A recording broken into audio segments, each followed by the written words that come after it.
Sebolole speeding on to ala nene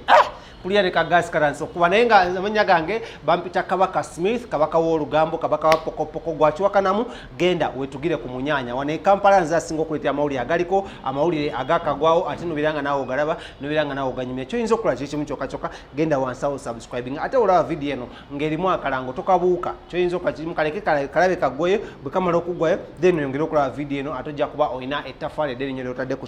channel yaffe naye nga tuvuddewo speed ya waggulu nnyo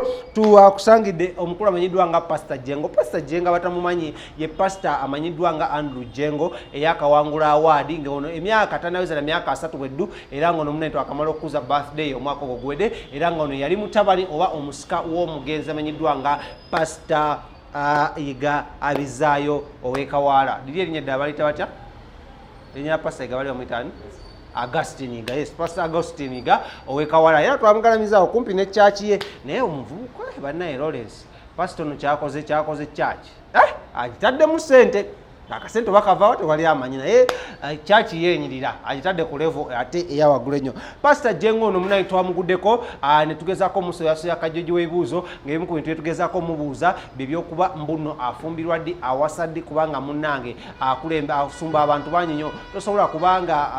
bagamba omulyannaka abeera omu n'afumaganya ekika kyonna. Kati Pastor Wilson Bugembe yasinga okuleetera abasumba bano okubeera nga bakola ki nga bali mu nsonga wesi naye munnange Pastor Jengo yatubuulidde gyenvu webintu bino wammanga natugamba mulaba nze kisooka nkyali mwana muto ekyokubiri nkyalina zimba kyaki ya tata wange ekyokusatu mbeera bize nnyo nandigambye embeera ku nnyonyi naye embeera mu motoka buli kaseera genda eno labe baganda bali ku ssomero nina abaana bendabirira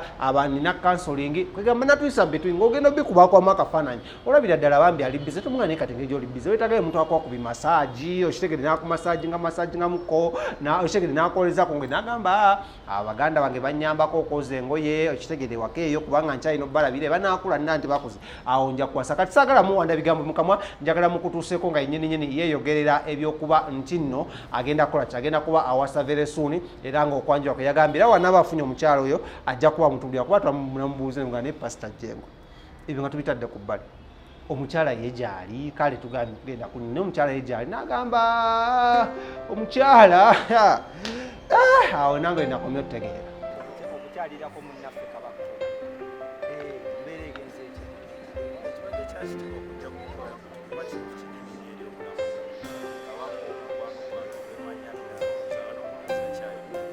era yaŋŋamba linobeerawo mukulu omukyala era kyetukoze okujja okukola okubadde kuwaekisa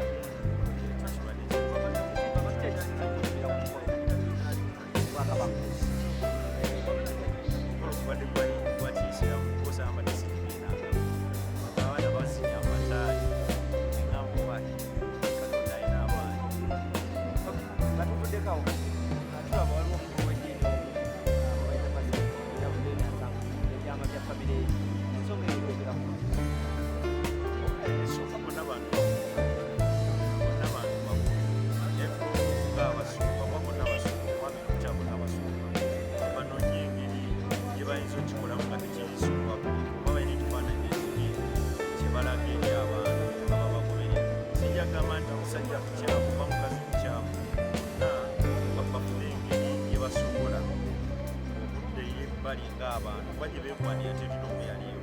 basobole okubanga bakwatagana basolovinga ensonga naye tebabisa mu public kubanga yatuuse n'okubayo n'agamba nti lyo okujja ne mukyala we okujjako ng'abantu bano wamanga Pastor Senyonga simanyi ntalo zaabwe naye ku lugero lwekubidde lwabwe omwami n'omukyala nti baafuna divorce batulenga abantu nze kyansikiriza masekati gaabo okukola obuyinza obutaba obuyinza obutasoboka buddamu kubaawo naye bafuna engeri gye batuula wansi balemu kugiteeka mu public balemu okubaganira mu public nga tumaliriza